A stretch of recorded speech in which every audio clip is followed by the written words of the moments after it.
They called it the coffin. 150 feet of steel, trapped beneath the ocean, where every sound could mean death. Das Boot wasn't just a war movie, it was a descent into hell with cameras rolling. But behind the claustrophobia and the chaos, nothing was simple. The director nearly drowned his actors. The submarine was built in a parking lot. And one scene, it was so realistic the crew thought they were actually sinking. These are 20 weird facts about Das Boot, and buried in the pressure, a director who refused to speak English on set, even when the money demanded it.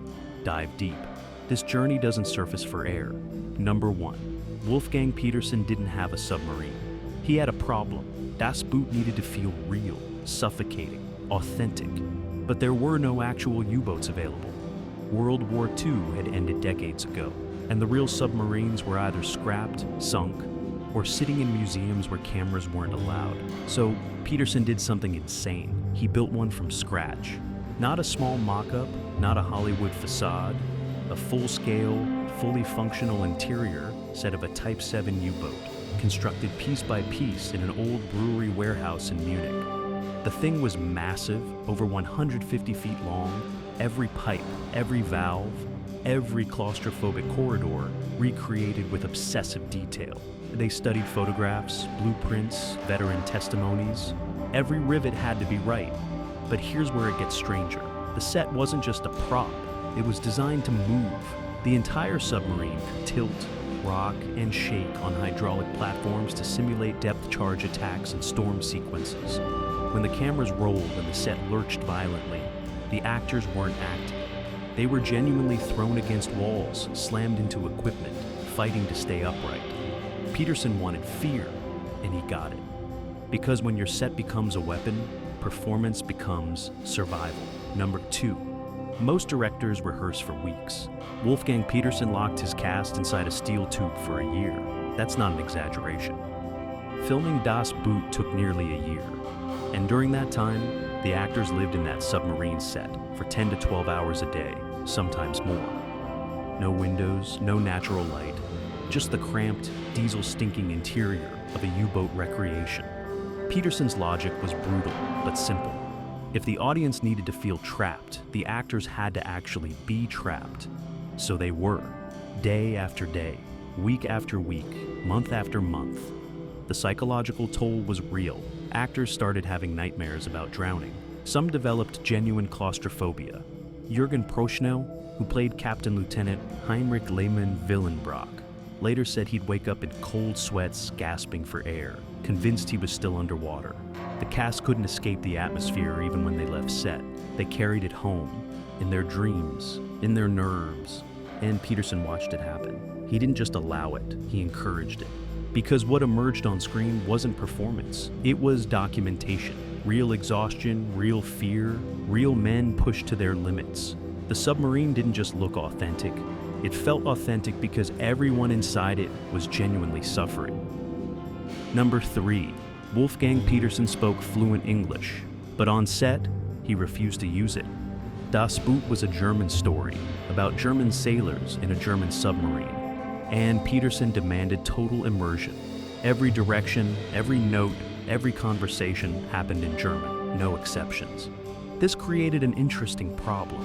The film had international investors, including American producers, who'd visit the set to check on their money. They'd walk onto this claustrophobic submarine set, see actors covered in fake oil and sweat, hear Petersen shouting commands in German, and have absolutely no idea what was happening. Translators scrambled to keep up. Producers grew nervous. Was their investment being wasted? Was the director losing control? But Petersen didn't care. He believed that the moment English entered the equation, the spell would break. His actors would remember they were acting. The submarine would become a set again. The war would become pretend. So he held firm. Speak German or get out. And it worked. The authenticity you feel in Das Boot, that sense of being dropped into a real U-boat crew, it started with language. Because when everyone around you speaks the same tongue, breathes the same air, suffers the same fate, you stop performing, you start surviving. Number 4, the beard wasn't a choice, it was a contract. When actors signed on to Das Boot, they agreed to stop shaving, not for a week, not for a month. for the entire shoot. Wolfgang Petersen wanted his submarine crew to look like real sailors who'd been at sea for weeks, unwashed, unshaven, slowly deteriorating.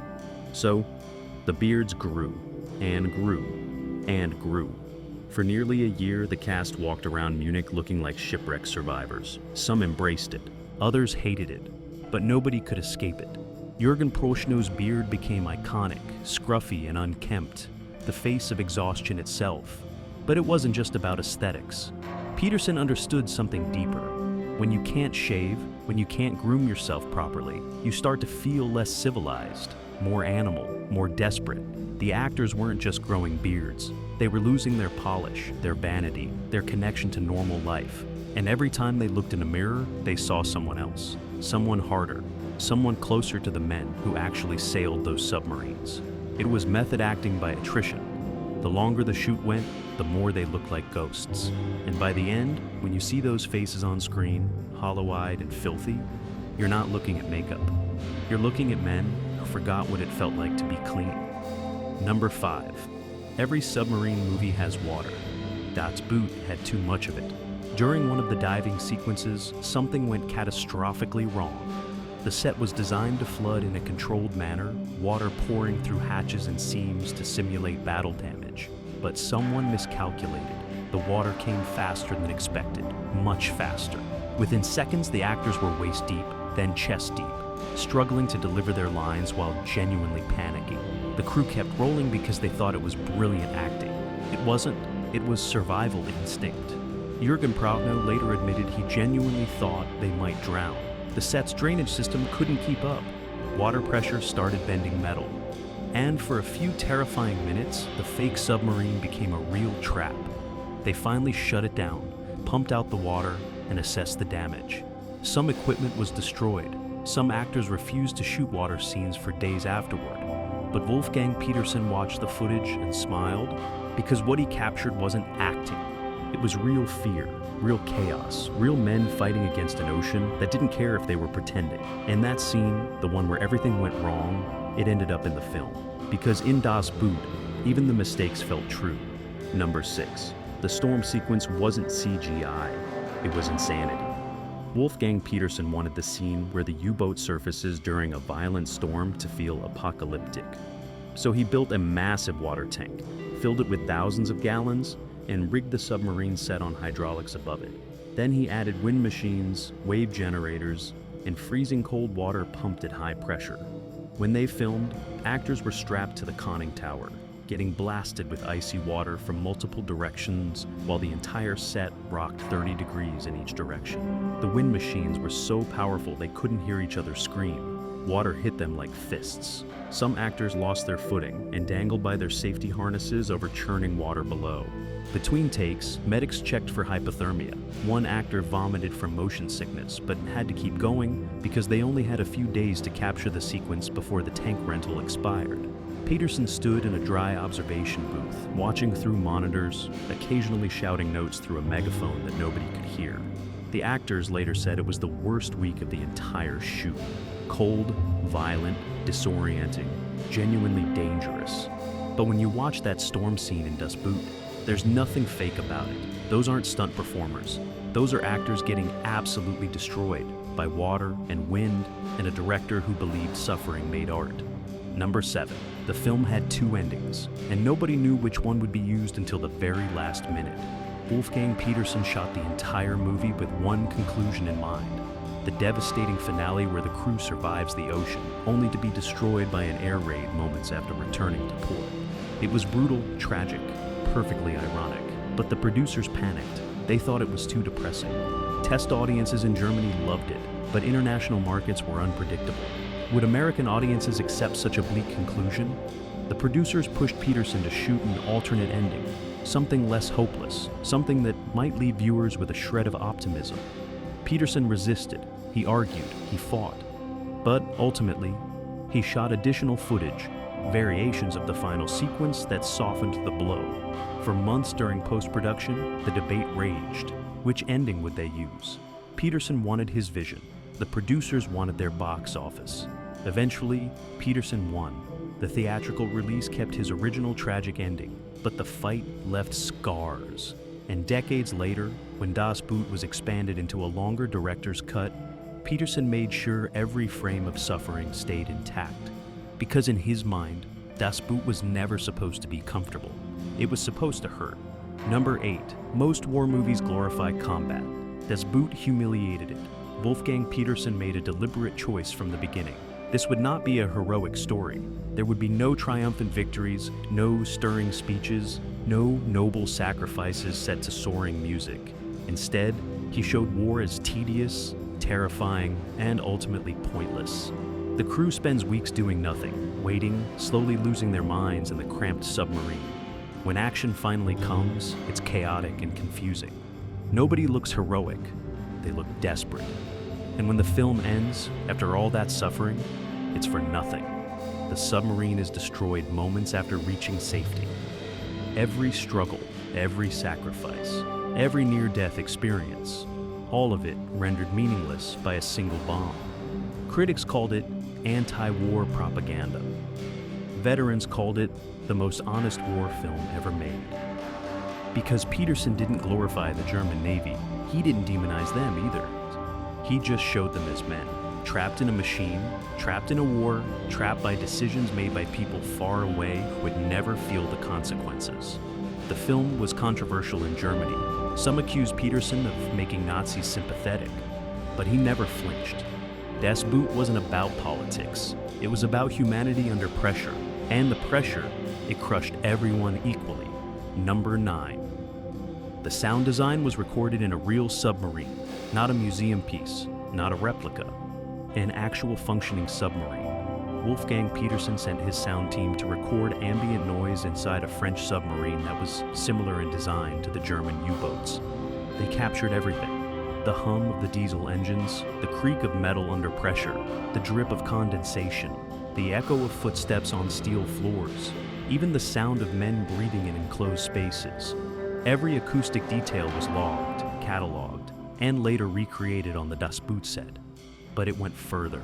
During post-production, the sound team layered these recordings with live effects captured during filming. The actual groans of the hydraulic set, the real splash of water against steel, the genuine clang of tools dropped in panic. The result was a soundscape so immersive that audiences reported feeling seasick in theaters. The submarine didn't just look real, it sounded real. Every creak, every distant thud, every hydrophone ping felt like it was happening around you. Critics called the sound design revolutionary.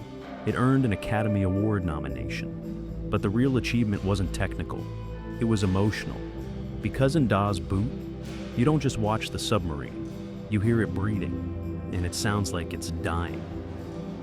Number 10. The depth charge scenes were shot in complete darkness. Wolfgang Peterson wanted genuine fear, and he knew fear comes from the unknown. So during the sequences where the U-boat sits silent at depth while destroyers above drop explosives, Peterson made a cruel decision. He turned off all the lights on set, not just the bright film lights. Everything. The actors were plunged into absolute darkness, only a few dim emergency bulbs glowing, just like it would be in a real submarine hiding from death. Then the crew would trigger the explosion effects, loud, violent, disorienting. The submarine set would lurch and shake, water would spray, metal would groan, and the actors, unable to see, would genuinely panic.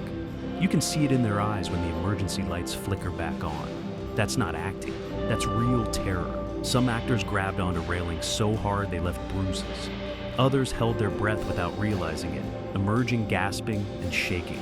Between takes, they'd sit in silence, recovering from an experience that felt less like filming and more like an endurance test. Peterson watched from the darkness, invisible, letting the fear build. And when the cameras captured those moments, they captured something raw and true. Because in Das Boot, nobody had to pretend to be scared. They just had to survive the shoot. Number 11. Jürgen Prochnow didn't want the role.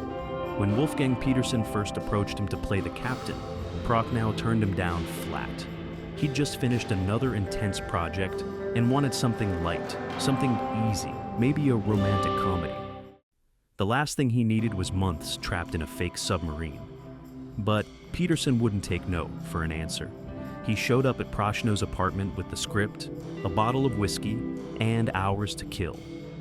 They talked through the night.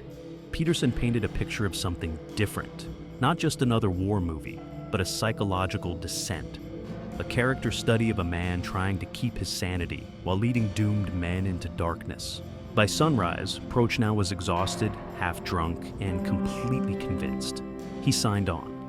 And then the regret set in. The first week of shooting, trapped in that claustrophobic set, wearing the same filthy costume day after day, Prochnow wondered what he'd agreed to. He called his agent, asking if there was any way out of the contract. There wasn't. So he surrendered to it, stopped fighting the discomfort and let it reshape him. By the end of filming, Prochnow had delivered the performance of his career, hollow-eyed, haunted, unforgettable. He never did that romantic comedy, because Das Boot didn't just change his schedule. It changed what kind of actor he was. Number 12. The actors lost dangerous amounts of weight. It wasn't planned. Wolfgang Petersen wanted his crew to look progressively more haggard as the film went on. But he didn't enforce any specific diet. He didn't have to. The shoot itself became a weight loss program. 12-hour days in a hot, enclosed set with minimal breaks. The submarine interior was kept deliberately warm to simulate the stifling conditions of a real U-boat. Actors sweated constantly. They burned calories just standing there. Craft services was minimal, sandwiches and water, nothing elaborate. Some actors were too exhausted to eat proper meals after wrapping each day. They'd go home, collapse, and start again the next morning. Over the course of the year-long shoot, the entire cast shed pounds. Jürgen Prochnow lost over 20 pounds. Others lost even more. Their faces became gaunt, cheekbones sharp, eyes sunken. Costume departments had to keep taking in uniforms as actors shrank inside them. And Petersen watched it happen with quiet satisfaction. Because he didn't need makeup to make his sailors look starved and desperate, they actually were. The physical transformation was so dramatic that when the film premiered, some audience members thought the actors had been digitally altered in post-production to look thinner. They hadn't. That was just what happened when you spent a year in hell. Number 13. The film was originally a TV miniseries. Before Das Boot became a theatrical phenomenon, it was designed for German television, split into multiple episodes totaling over 5 hours. Wolfgang Petersen shot everything with this structure in mind, planning for commercial breaks, cliffhangers, episodic pacing. But during editing, something became clear. This wasn't TV material, it was cinema. The intensity, the scope, the claustrophobia, it all demanded a big screen and a captive audience. So Petersen made a bold decision. He'd release a shorter theatrical cut first, condensing the miniseries into a 2.5-hour feature. The TV version would come later. Producers were skeptical. Why make a movie out of something designed for television? But Petersen believed in the material. He personally supervised the theatrical edit, cutting entire subplots, tightening sequences, sharpening the focus on the captain and his crew's descent into madness. The theatrical version premiered in 1981 and became a global sensation. Audiences who'd never seen a German war film suddenly couldn't stop talking about Das Boot. It earned 6 Academy Award nominations, including the Best Director. And only after that success did the full miniseries air on German television, giving fans the expanded story Petersen had always envisioned. 2 versions, both masterpieces. Because sometimes the best way to make something unforgettable is to make it twice. Number 14. Real U-boat veterans visited the set, and they cried. Wolfgang Petersen invited several men who'd actually served on German submarines during World War II to see the recreation. These were old men now, in their 60s and 70s, decades removed from the war. But the moment they stepped onto that set, something broke. The smell of diesel fuel, the tight corridors, the mechanical sounds, it all came flooding back. One veteran started shaking. Another had to sit down, overwhelmed. They walked through the submarine, touching the walls, the valve wheels, the periscope, whispering to themselves. One man stopped at the torpedo room and just stood there, silent, tears streaming down his face. Later, he told Petersen it was exactly right. Every detail. The dimensions, the layout, even the way the light fell through the hatches. He said it felt like traveling back in time, like the war had never ended.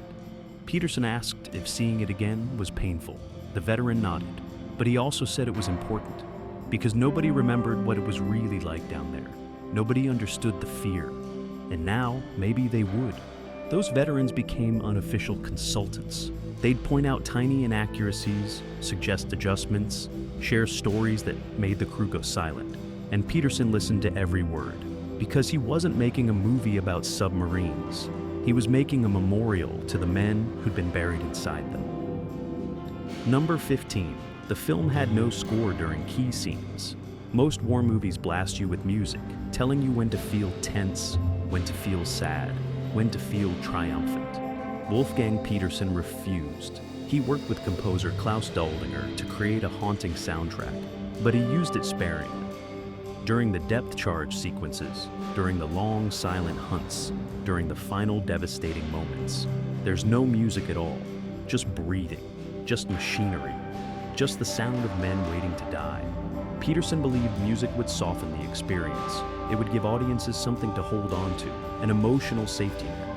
He wanted them vulnerable, exposed, trapped in the submarine with nowhere to hide. Test audiences complained about the silence. They said it was unbearable, too intense, too uncomfortable. Peterson took that as confirmation he'd made the right choice. Because Das Boot wasn't supposed to be comfortable. It was supposed to hurt. So the music comes and goes like oxygen, brief moments of relief before plunging back into suffocating silence. And in those silent moments, you hear everything. The creak of metal, the drip of water, the sound of your own heartbeat accelerating. Some viewers left theaters saying they had held their breath for entire sequences without realizing it. That's not background music. That's the absence of mercy. Number 16. Wolfgang Peterson fought with the cinematographer over light. Jost Vacano wanted to shoot everything with traditional film lighting, controlled and beautiful. Peterson said no. He wanted harsh shadows, uneven exposure, sequences shot with only the practical lights built into the submarine set. Vacano argued it would look amateur, unprofessional, wrong by every cinematography standard. Peterson didn't care. He said real submarines didn't have Hollywood lighting. They had a few dim bulbs and a lot of darkness, so that's what they'd use. The compromise was brutal. Vacano agreed to try it Peterson's way, but he'd also shoot coverage with proper lighting just in case. They filmed many sequences twice, once with traditional techniques, once with just the practical lights. In editing, Peterson chose the practical light takes almost every time. The result was a film that looked unlike anything audiences had seen before. Faces half in shadow, emergency lights casting sickly red glows, flashlights cutting through darkness, revealing only fragments of action. Film critics called it revolutionary, a new visual language for war cinema. But it wasn't innovation for its own sake. It was truth. Because in a real submarine under attack, you don't see the whole picture. You see pieces, glimpses, shapes emerging from darkness. And that's exactly what Peterson showed, not the war.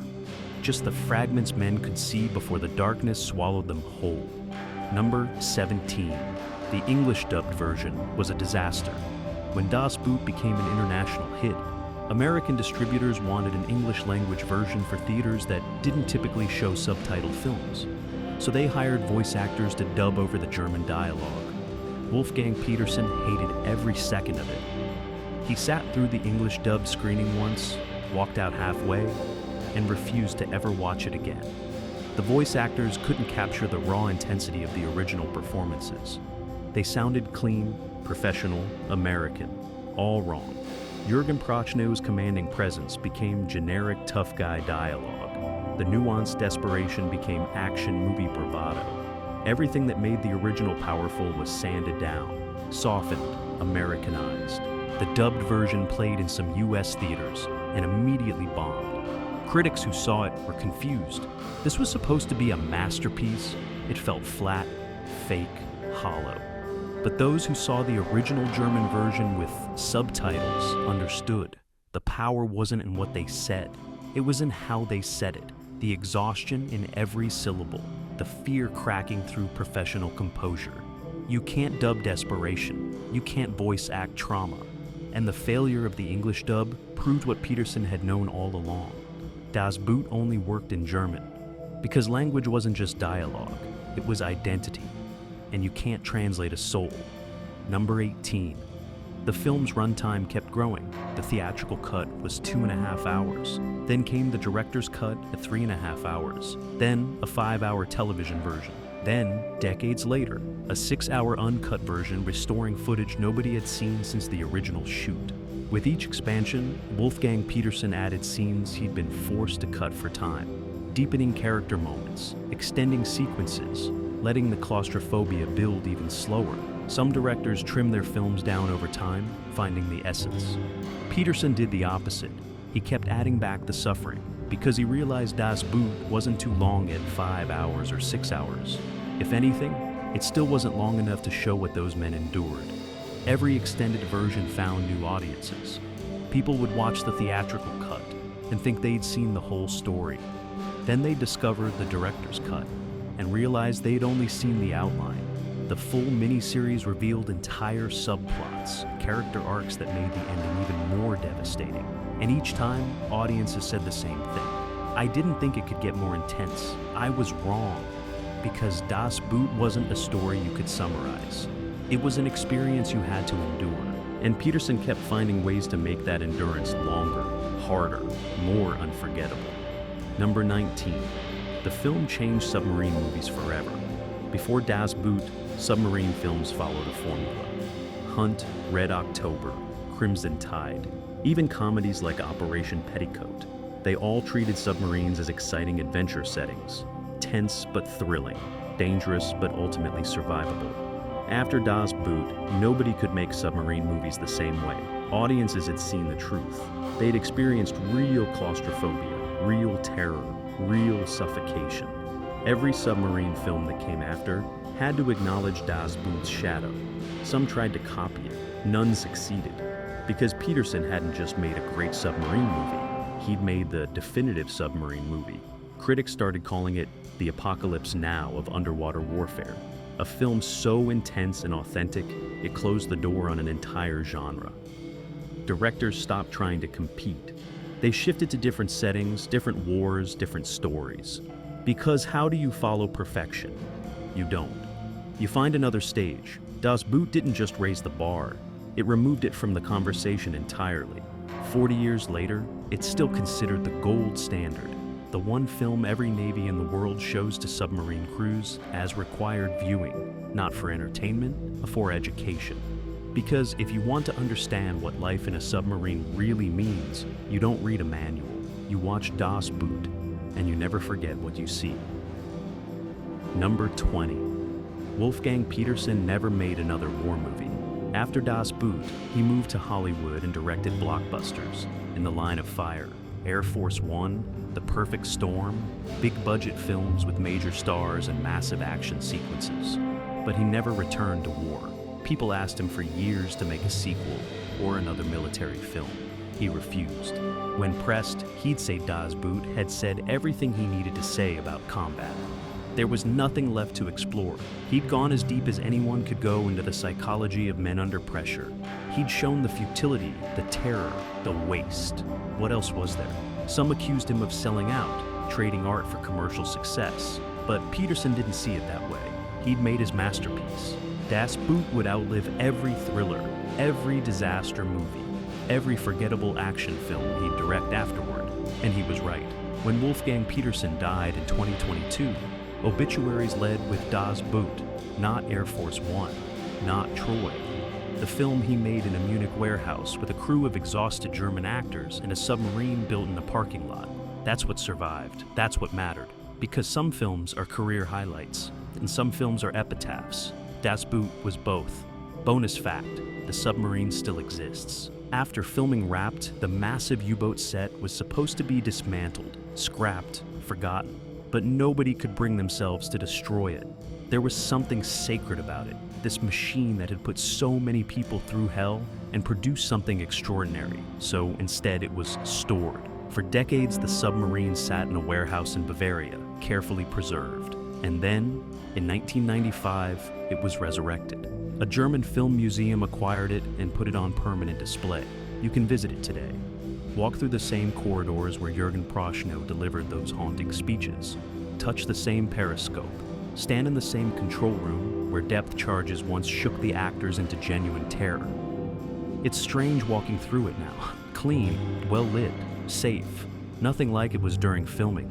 But if you stand still long enough, close your eyes, you can almost hear it. The creak of metal, the drip of water, the distant echo of men who knew they were already dead. Das Boot wasn't just filmed in that submarine. It was born there, and now it sits in a museum, a monument to a film that refused to let war look glorious.